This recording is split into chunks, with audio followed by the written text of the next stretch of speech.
क्या कभी तुम्हारे साथ ऐसा हुआ है कि तुमने सब कुछ सही किया, फिर भी आखिर में हार गए? मैं किसी एग्जाम, प्रमोशन या किसी शर्त की बात नहीं कर रहा। मैं उससे कहीं ज्यादा गहरी बात कर रहा हूं। मैं उस इंसान की बात कर रहा हूं जिसे तुमने अपना समय दिया, अपनी ताकत दी, अपना सब्र दिया, अपनी मौजूदगी दी, यहां तक कि उन दिनों भी मुस्कुराहट दी जब खुद तुम्हारे पास मुस्कुराने की वजह नहीं थी। तुमने उसे अपनी जिंदगी में सबसे ज्यादा अहमियत दी, जब शायद कोई और उसके साथ नहीं था। तुम उसके लिए हमेशा मौजूद रहे। सच में, हमेशा। लेकिन फिर एक दिन तुम उठे और तुम्हें महसूस हुआ कि कुछ बदल गया है। कोई बड़ा झगड़ा नहीं हुआ, कोई दरवाजा जोर से बंद नहीं हुआ, बस सब कुछ धीरे धीरे ठंडा पड़ गया। बिल्कुल उस चाय या कॉफी की तरह जिसे तुम मेज पर छोड़ देते हो, क्योंकि तुम हमेशा दूसरों का ख्याल रखते रहते हो, लेकिन खुद का नहीं। और सबसे ज्यादा उलझाने वाली बात उसका खत्म होना नहीं होती। असल उलझन तो वह सवाल होता है जो हफ्तों, महीनों, कभी कभी सालों तक दिमाग में घूमता रहता है। मैंने आखिर गलती क्या की? मैंने तो अपना सब कुछ दे दिया था। मैं हमेशा साथ था। मैंने कभी उसे निराश नहीं किया। मैं अच्छा इंसान था, फिर भी मैं काफी क्यों नहीं था? आज हम इसी सवाल का जवाब समझेंगे, क्योंकि इसका जवाब मौजूद है, लेकिन वह थोड़ा असहज है। और शायद बचपन से जो बातें तुम्हें प्यार के बारे में सिखाई गई थीं, ये उनसे बिल्कुल अलग है। इसीलिए आखिर तक बने रहना, क्योंकि जो बात मैं तुम्हें बताने वाला हूं, वह किसी मोटिवेशनल किताब या सुंदर कोट्स वाली सेल्फ हेल्प बुक में नहीं मिलेगी। इसकी जड़ें इंसानी मनोविज्ञान में बहुत गहराई तक जाती हैं। इसका एक नाम है, इसके पीछे ठोस वजह है, और एक बार तुमने इसे समझ लिया तो फिर तुम्हें यह हर जगह दिखाई देने लगेगा। लेकिन आगे बढ़ने से पहले मैं तुमसे एक सवाल पूछना चाहता हूं। क्या कभी ऐसा हुआ है कि जिस चीज की तुम्हें पहले उतनी परवाह नहीं थी, वही चीज अचानक बहुत ज्यादा कीमती लगने लगी, सिर्फ इसलिए क्योंकि तुम्हें लगा कि वह तुम्हारे हाथ से निकल सकती है? जरा सोचो, वह नौकरी जिसके बारे में तुमने ज्यादा ध्यान नहीं दिया था, लेकिन जैसे ही पता चला कि कोई दूसरा भी उसे चाहता है, वही नौकरी दुनिया की सबसे जरूरी चीज लगने लगी। या फिर वह छोटा सा नोट जो कई दिनों से तुम्हारी जेब में पड़ा था, लेकिन जैसे ही तुम्हें लगा कि किसी और की नजर उस पर है, तुमने तुरंत उसे संभाल लिया। यह कोई मामूली बात नहीं है। यही तुम्हारे दिमाग का स्वाभाविक तरीका है। इंसान की फितरत ही ऐसी है कि जो चीज खो सकती है, उसकी कीमत ज्यादा महसूस होती है। कमी का एहसास हमारे अंदर एक बहुत पुरानी मानसिक प्रक्रिया को जगा देता है। ऐसी प्रक्रिया जो मोबाइल, सोशल मीडिया या मैसेजिंग एप्स से भी हजारों साल पुरानी है। जब इंसानों की जिंदगी इस बात पर निर्भर करती थी कि सीमित चीजें किसी और से पहले हासिल की जाएं। और अब आती है वह बात जिसे ज्यादातर लोग सुनना नहीं चाहते। इंसानों के साथ भी कुछ ऐसा ही होता है। मैं ये नहीं कह रहा कि लोग कोई सामान है, लेकिन उनकी मौजूदगी भी तभी ज्यादा कीमती महसूस होती है जब उसके खोने की संभावना हो। अगर कोई इंसान हमेशा हर समय उपलब्ध रहे, हर बात समझे, हर गलती माफ करे, हर बार सब्र करे और कभी कोई सीमा तय न करे, तो धीरे धीरे सामने वाले का दिमाग उसकी मौजूदगी को ऐसी चीज मानने लगता है जो कभी जाएगी ही नहीं। और जिसे खोने का डर नहीं होता, उसकी अहमियत भी अनजाने में कम महसूस होने लगती है। मैं ये नहीं कह रहा कि तुम्हें बुरा इंसान बनना चाहिए। मैं ये भी नहीं कह रहा कि रिश्तों में खेल खेलो। मैं सिर्फ एक बहुत गहरी बात कह रहा हूं। बिना किसी सीमा के अच्छा होना हमेशा अच्छा ही नहीं होता। कई बार वही तुम्हारी पहचान को धीरे धीरे मिटा देता है। ऑस्ट्रिया के प्रसिद्ध मनोवैज्ञानिक अल्फ्रेड एडलर ने इस बात को बहुत खूबसूरती से समझाया था। वह फ्रायड के दौर के मनोवैज्ञानिक थे, लेकिन इंसानी व्यवहार को देखने का उनका नजरिया बिल्कुल अलग था। एडलर का मानना था कि हर इंसानी व्यवहार के पीछे कोई ना कोई उद्देश्य होता है। जरूरी नहीं कि इंसान खुद उसे समझता हो, लेकिन वह उद्देश्य हमेशा मौजूद रहता है। और जब कोई इंसान जरूरत से ज्यादा समझौता करने लगता है, हर समय उपलब्ध रहता है, हर कीमत पर शांति बनाए रखना चाहता है, तो उसके पीछे अक्सर सिर्फ एक ही डर छिपा होता है, कहीं मुझे ठुकरा ना दिया जाए। यानी यह सिर्फ उदारता नहीं होती, बल्कि डर जो उदारता का रूप पहन लेता है। और सबसे बड़ी बात, डर छिपता नहीं है, शायद शब्दों में नहीं, लेकिन सामने वाला उसे महसूस कर लेता है। जब तुम घंटों किसी के मैसेज का इंतजार करने के बाद 1 सेकंड में जवाब दे देते हो, वह महसूस करता है। जब तुम सिर्फ उसे खुश करने के लिए अपनी राय बदल देते हो, वह महसूस करता है। जब कोई बात तुम्हें तकलीफ देती है लेकिन तुम सिर्फ झगड़े से बचने के लिए मुस्कुराकर चुप रह जाते हो, वह भी महसूस कर लेता है। हमारी बॉडी लैंग्वेज अक्सर हमारे शब्दों से ज्यादा सच बोलती है। और सबसे दिलचस्प बात यह है कि जितनी ज्यादा कोशिश तुम अपनी जरूरत छिपाकर आत्मविश्वासी दिखने की करते हो, उतनी ही ज्यादा असुरक्षा सामने आ जाती है।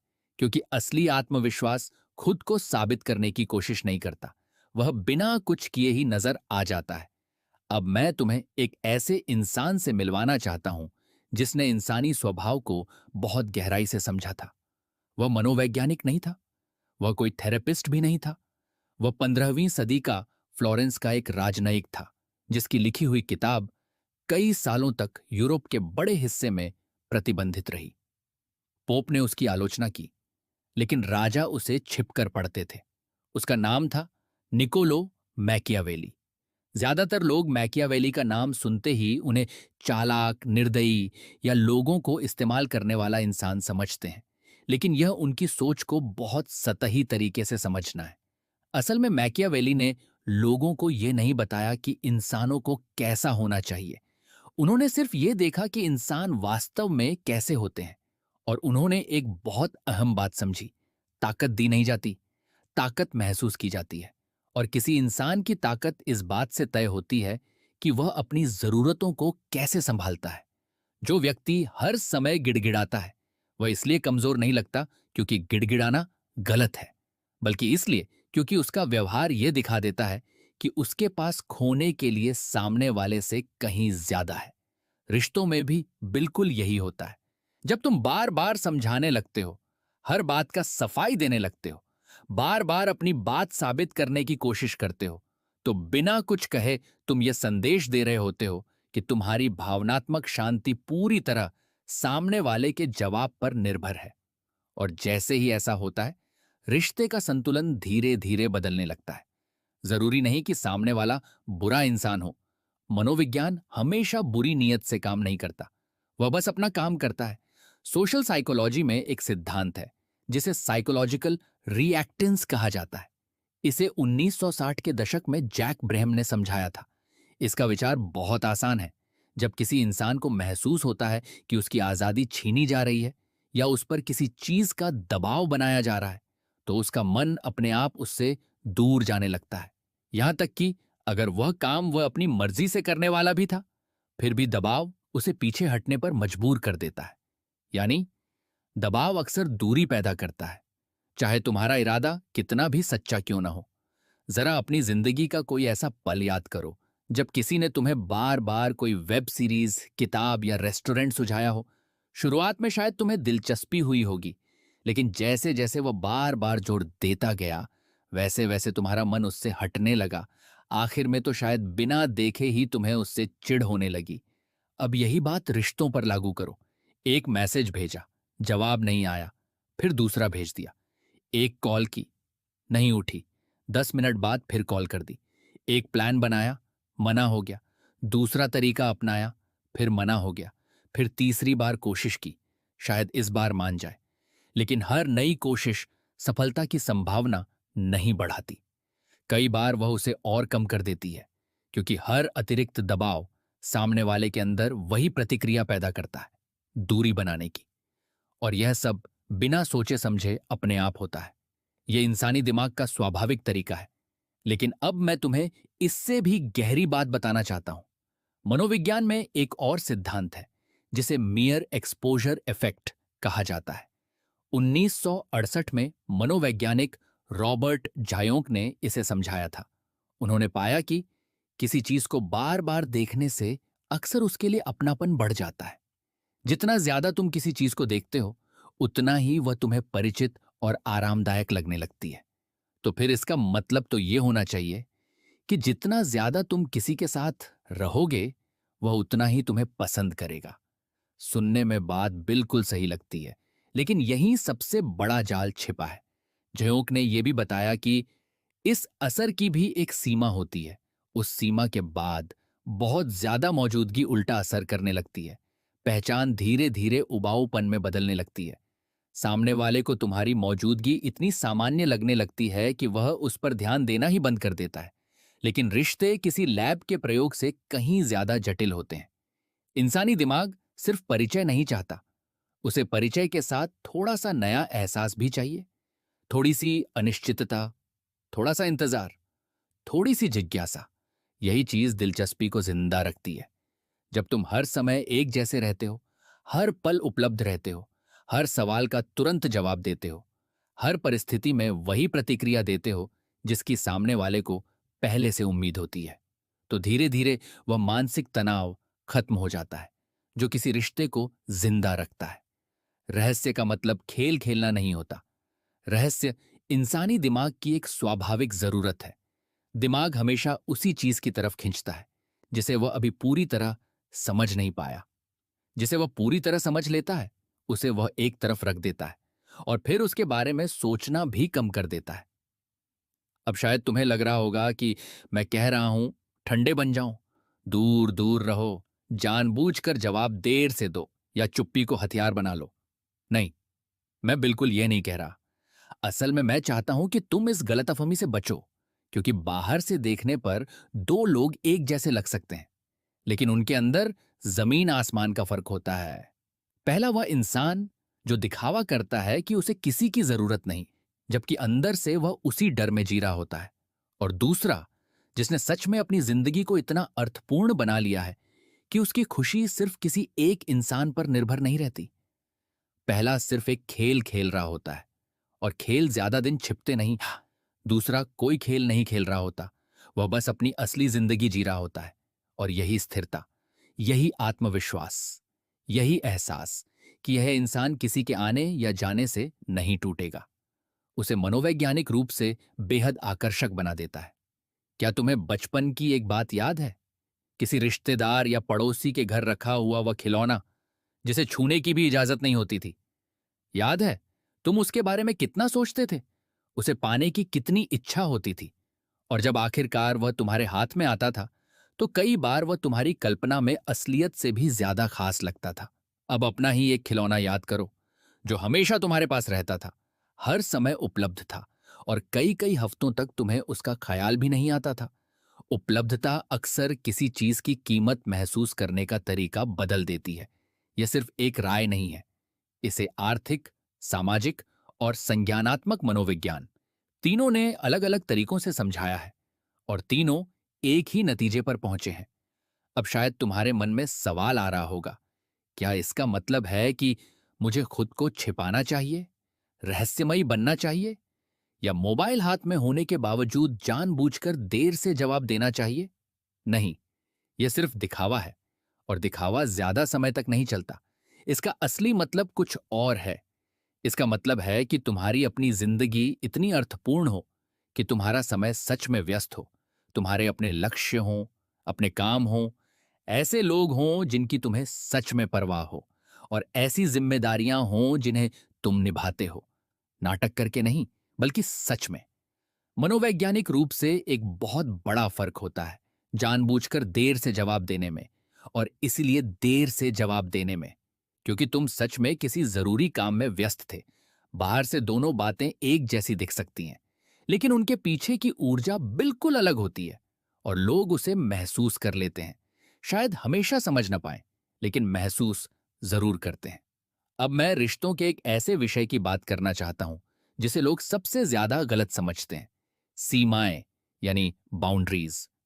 ज्यादातर लोग सोचते हैं कि सीमाएं दीवारों जैसी होती हैं जो लोगों को दूर रखने के लिए बनाई जाती हैं, लेकिन यह सोच पूरी तरह गलत है।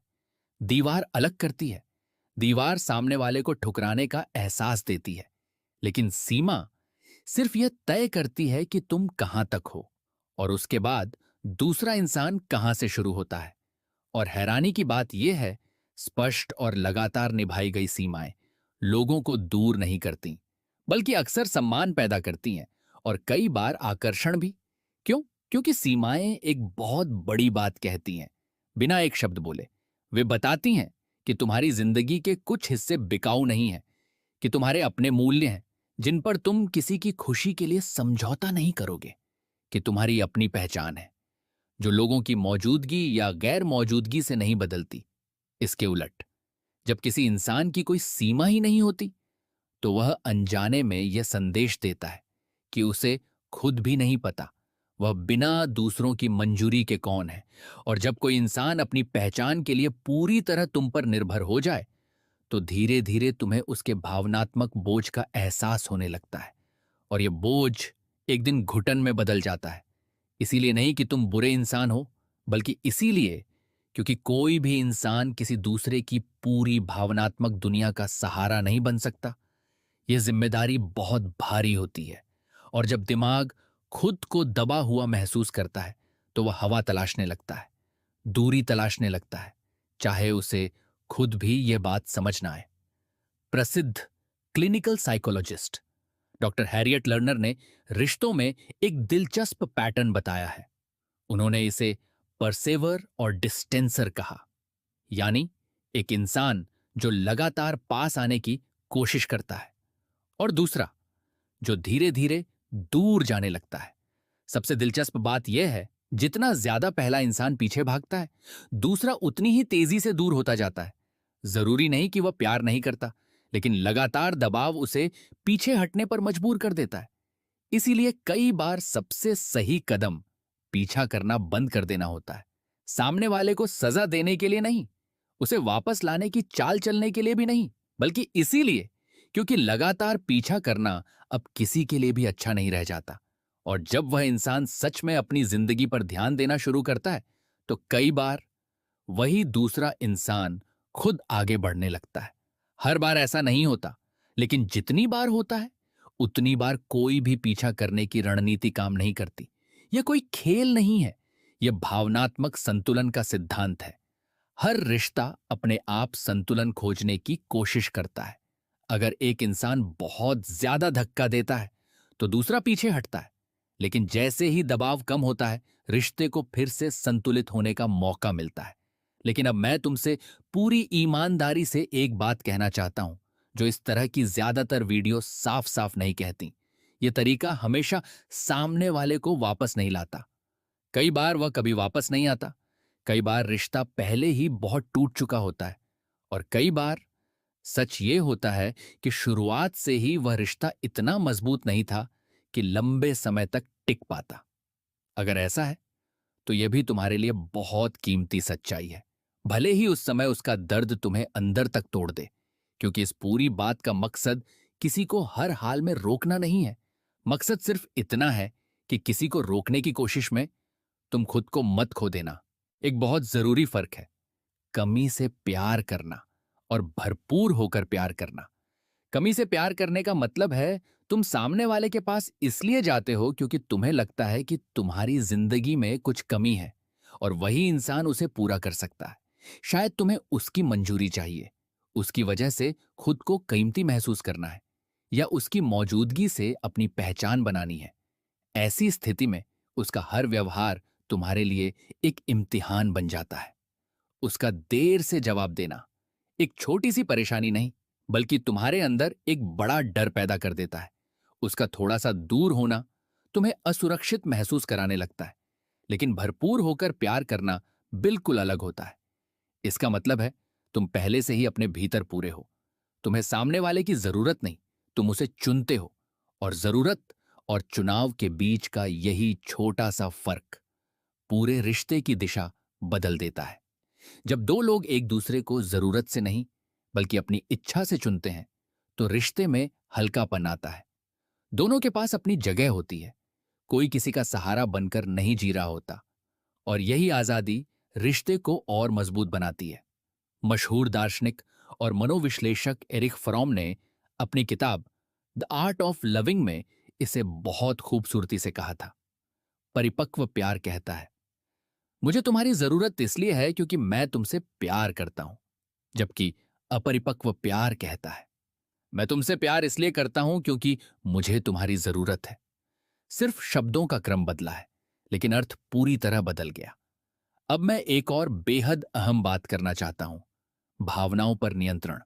उन्हें दबाना नहीं होता, बल्कि उन्हें समझकर सही तरीके से संभालना होता है। आजकल लोग अक्सर समझते हैं कि जो महसूस हो उसी पल उसे बाहर निकाल देना ही सच्चाई है। लेकिन असली भावनात्मक समझदारी यह नहीं है। असली समझदारी यह है कि तुम अपनी भावना को पहचानो, उसे समझो और फिर तय करो कि उसे कब, कैसे और कितना व्यक्त करना है। यही असली इमोशनल इंटेलिजेंस है।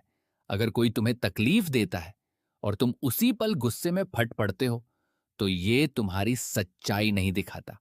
यह सिर्फ ये दिखाता है कि तुम्हारी प्रतिक्रिया पहले से तय है। तुम सामने वाले को बता देते हो कि तुम्हें चोट पहुंचाने के बटन कहां कहां हैं, और जो लोग तुम्हारे लिए अच्छे नहीं हैं, वे कभी ना कभी उन बटनों को दबाएंगे। जरूरी नहीं कि बुरी नीयत से, लेकिन इंसान वही जानकारी इस्तेमाल करता है जो उसे मिल जाती है।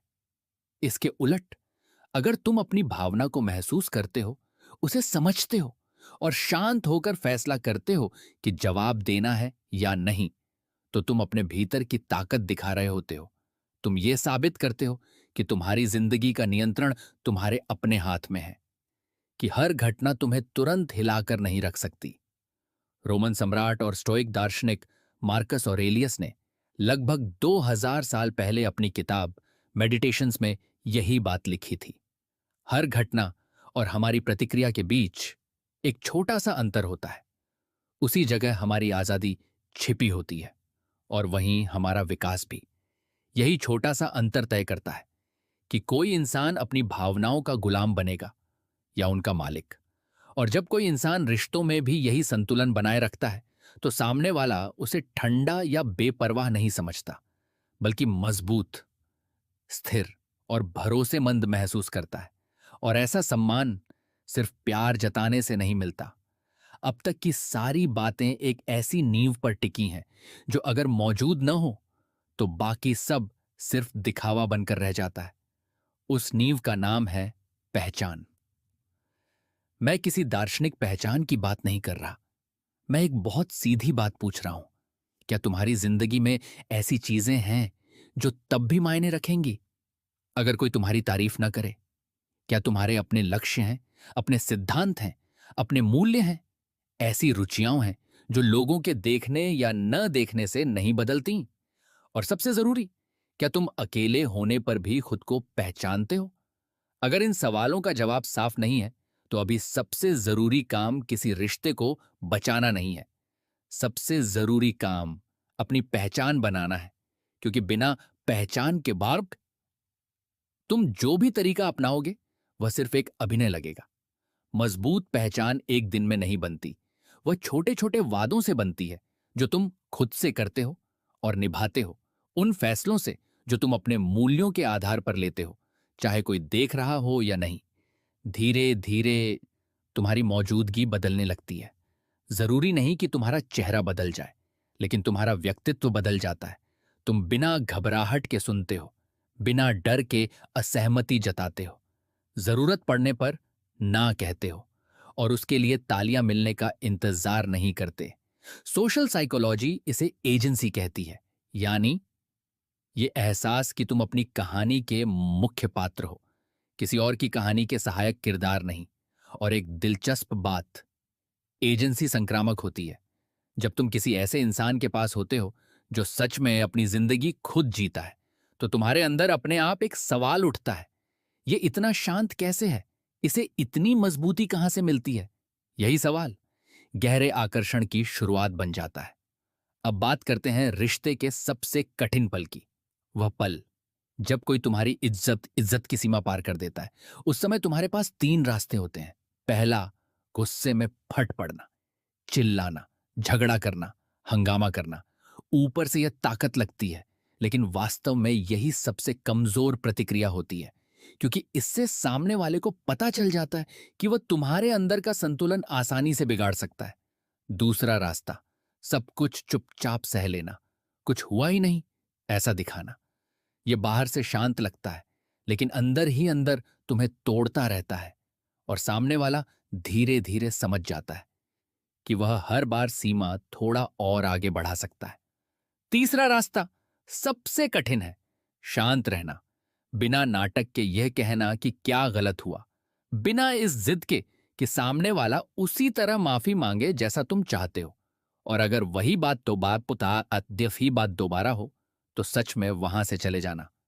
धमकी देकर नहीं, बल्कि अपने आत्मसम्मान के लिए, क्योंकि कई बार खुद का सम्मान करने का मतलब वहां से चले जाना होता है जहां तुम्हारा सम्मान नहीं किया जाता।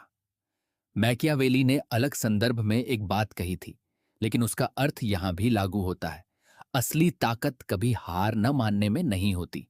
असली ताकत इस बात में होती है कि अगर जरूरत पड़े तो तुम छोड़कर जा सकते हो, क्योंकि जो इंसान हारने का जोखिम ही नहीं उठा सकता वह खेल शुरू होने से पहले ही हार चुका होता है। और जब किसी इंसान में सच में यह क्षमता आ जाती है कि वह जरूरत पड़ने पर सम्मान के साथ दूर जा सकता है, तो उसकी मौजूदगी पूरी तरह बदल जाती है। वह इसलिए नहीं रहता कि उसके पास कोई और रास्ता नहीं, वह इसलिए रहता है क्योंकि उसने रहना चुना है। और यही आजादी एक लंबे और मजबूत रिश्ते की सबसे मजबूत नींव बनती है। अब अंत में मैं तुम्हें एक तस्वीर की कल्पना करने के लिए कहना चाहता हूं। दो पेड़ों की कल्पना करो। पहला पेड़ जो हमेशा ग्रीन हाउस में पला, उसे हर समय सही तापमान मिला, समय पर पानी मिला, कभी आंधी नहीं आई, इसीलिए उसकी जड़ें कभी गहरी नहीं गईं। दूसरा पेड़ खुले आसमान के नीचे बड़ा हुआ, उसने सर्दियां देखी, सूखा देखा, तेज हवाएं झेली और पानी पाने के लिए अपनी जड़ें और गहराई तक फैलानी पड़ी। अब सोचो, जब असली तूफान आएगा तो कौन सा पेड़ टिकेगा? रिश्ते भी बिल्कुल ऐसे ही होते हैं। सबसे मजबूत रिश्ते वे नहीं होते जिनमें कभी मुश्किलें नहीं आईं, बल्कि वे जहां दो लोग पहले से ही अपने पैरों पर खड़े थे, जिन्हें एक दूसरे की जरूरत सहारे के लिए नहीं, बल्कि साथ मिलकर बेहतर बनने के लिए थी। यही चीज मैं तुम्हें बनाने के लिए कह रहा हूं। कोई चाल नहीं, कोई किरदार नहीं, बल्कि अपनी जड़ों को मजबूत करो। ऐसी पहचान बनाओ जो तब भी वैसी ही रहे जब कोई तुम्हारे साथ न हो, क्योंकि आखिर में तुम्हारी जिंदगी का सबसे लंबा रिश्ता खुद तुम्हारे साथ ही रहने वाला है। बाकी हर रिश्ता उसी का प्रतिबिंब होगा। अगर तुम्हारा रिश्ता खुद से डर, कमी और दूसरों की मंजूरी पर टिका है तो वही बाहर भी दिखाई देगा। लेकिन अगर तुम्हारा रिश्ता खुद से सम्मान, स्पष्टता और अकेले रहकर भी पूरा महसूस करने वाला है तो वही दुनिया तक पहुंचेगा। यह बदलाव एक दिन में नहीं आएगा, कोई जादू भी नहीं होगा, लेकिन छोटे छोटे सही फैसले धीरे धीरे तुम्हें वही इंसान बना देंगे जिसे देखकर तुम खुद गर्व महसूस करोगे। आज मैं तुम्हें कोई जादुई फॉर्मूला नहीं दे रहा, सिर्फ एक दिशा दे रहा हूं। अपनी जिंदगी इस उम्मीद पर मत बनाओ कि कोई हमेशा तुम्हारे साथ रहेगा। अपनी जिंदगी इस यकीन पर बनाओ कि तुम हमेशा अपने साथ रहोगे। तुम ही अपनी शुरुआत हो, तुम ही अपनी मंजिल हो। बाकी हर रिश्ता सिर्फ तुम्हारी पहले से पूरी जिंदगी में जुड़ने वाली एक खूबसूरत चीज है। और जब तुम इस मुकाम पर पहुंच जाओगे तो फिर तुम कभी ये नहीं पूछोगे मैंने गलती क्या की, क्योंकि तब तक तुम जवाब बन चुके हो।